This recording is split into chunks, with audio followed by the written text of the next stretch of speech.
Yo, what's going on YouTube? Nassif here from Click, and today I'm going to be doing the full review of the BlackBerry KEYone. Now this is the 32 gig of storage, almost said 32 gig of RAM, that would be awesome, and 3 gig of RAM variant. There is a 4 gig of RAM variant with 64 gigs of storage, and I'll talk about that quickly in this video. I don't have it in person because it's already been sent back, but again, that's for another video, but I will mention the differences between this and that one in this video. First thing to talk about is the price. So I got this on Amazon Warehouse Deals for about 550 bucks. Keep in mind, I did have a $50 Amazon card that I used.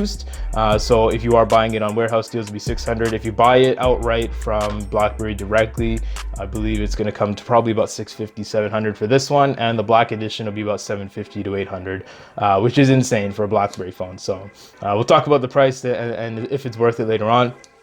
First thing I want to talk about, guys, is the display. So we have a 4.5-inch IPS display, 1620 by 1080 resolution, I believe. A little bit wonky. It is an odd resolution with a 3:2 aspect ratio. So when you're on YouTube, you do have black bars on your videos, which kind of sucks, but it doesn't impact your scaling of your apps or anything. Everything runs okay.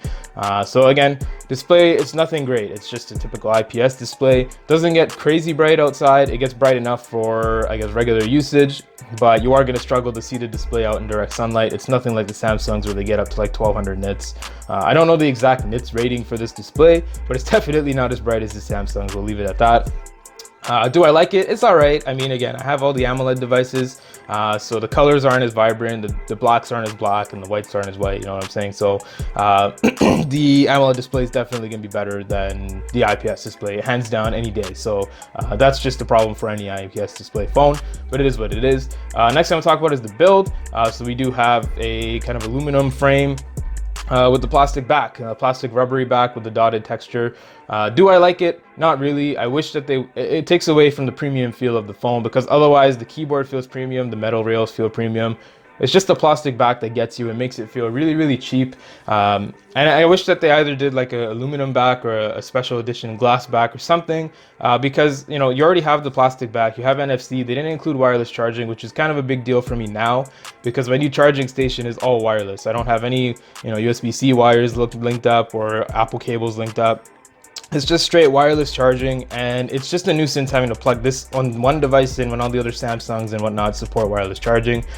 So I wish they included it in there, and if they weren't going to, they should have just put a metal back on and left it as is. But it is what it is. It's a good mix between kind of being premium and rugged. So I didn't ever rock a case with this phone. I used it for about a week and a half straight, and I never felt the need to rock a case. It suffered one drop and it left a hole in the ground. I'm just kidding. It suffered one tiny drop. It was like less than a foot from my hand onto the table. It didn't really damage the phone at all. Like it wouldn't damage any other phone, but again, we're not rough with our phones, so take that what you will. You know, it's a rugged phone. If it drops, it'll be fine.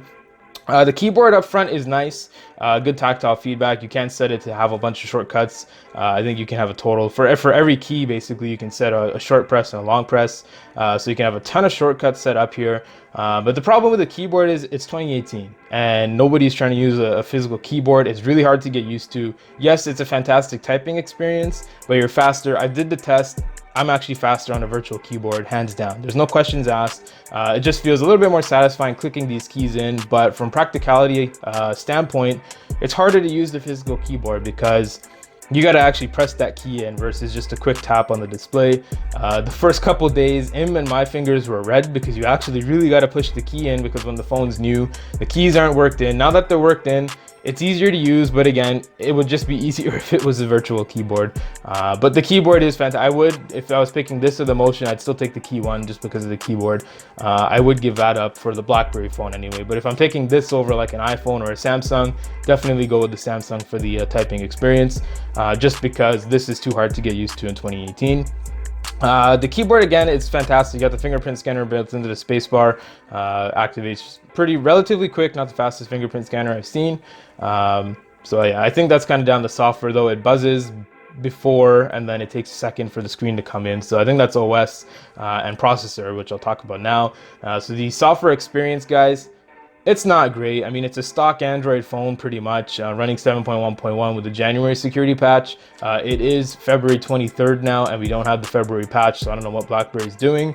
But the software experience is all right. I mean, it's a Snapdragon 625. You can't expect serious performance like an 835, but It's just, there's a few stutters, there's a few glitches, there's a few pauses. I've had the phone completely, close all the apps down, say they're not working. The phone's done a full reboot on its own once. So there are a few glitches and bugs here and there that can become super annoying on a day-to-day basis. And trust me, they did get annoying. I was ready to switch out to the other phone, but I forced myself to use this for review purposes. But the software is not great. If you're used to Pixel software, if you're used to Samsung OS or Apple iOS, this thing is going to piss you off for sure. The software experience is trash compared to the other phones. Now, this is where I'm going to talk about the comparison between the 4 gig and 3 gig of RAM version. The 4 gigs of RAM, the extra gig, made no difference at all. IM's unit as well had the same glitches, the same stutters. So take of that what you will. Just the software experience is not the best in the world, that's for sure. So that's it for the OS. I talked about that. I guess I'll talk about the battery now, that since we're talking about OS. That's the first day of usage. My first day out of the box, I got 5.5 hours screen on time with 23% left. The next day I got 5 hours 15 minutes screen on time with 13%. Next day, that's my usage there. I got 4 hours 14 minutes 35%. So guys, you can see the trend here. This is an awesome article, by the way. Fart Rampage forces flight to make emergency landing. That's fantastic. And then I got 4.5 hours screen on time, 40% left. So the battery on this thing is insane. It's a massive, like 3505 milliamp hour battery, powering a little piddly display with a crappy resolution, and with a power sipping processor. This thing will easily get you like 6-7 hours screen on time, heavy usage, brightness full, hardcore user, Instagram, Facebook, Snapchat, all that stuff. That's what I was using it for, and it did fantastic. But again, it's just down to the processor. So you're trading off power for battery life, basically. So this thing, if you're trying to beast mode on this phone, it's not going to happen. This thing's going to stutter and choke, and it's going to be a terrible experience. But if you're looking for a battery phone that's going to last you like all day, no hands down, no questions asked, this is the one to go for. Cameras, guys, it's decent. I mean, I took some photos at the auto show. Let me load those up here. That was me testing the front camera earlier on. This camera on the front is not the best. It's all right. It does the job. It's not the best camera I've seen. The back camera is actually surprisingly good. Now, this is taken at the auto show. The photos turned out fantastic. The sharpness is great. Colors turned out half decent. But again, it's not comparable to the Note 8, Pixel 2, iPhone 10. But if you're looking at the price point, you're spending $500-600 bucks on this one versus $1,200 to $1,500 on the others. This is definitely a fantastic camera. I was surprised. I wasn't expecting decent photos like this, and all of them turned out great. And this was just like quick point and shoot. It wasn't trying to, line it up, adjust the focus, adjust the brightness, blah, blah, blah. Just straight up point and shoot, take the photo and move it on.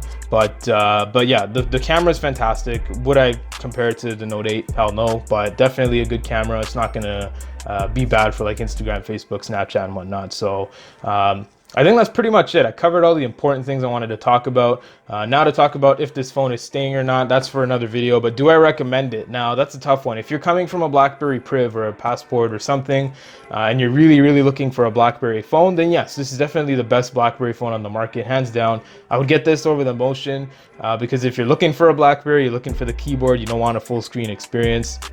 So get this over the Motion and over any other BlackBerry on the market. However, if you're looking for just in general a new Android smartphone, this is not the phone to get. At this price point, you can get an older S7, you can get an S7 Edge. I'm pretty sure you can snag a Note 5 or even a Note, I guess I was gonna say Note 7, but that's not around anymore. Or even like an older iPhone. You could probably snag it for about the same price, iPhone 7, maybe a 7 Plus if you're lucky. So yeah, again, I wouldn't recommend this if you're looking for an upgrade just in general to an Android device. This is a very specific, tailored device for people who want that keyboard and who want a BlackBerry phone. So that's pretty much it for the review, guys. If I missed anything, let me know in the comments down below. I'm going to record the next video on why this phone is getting sent back to Amazon.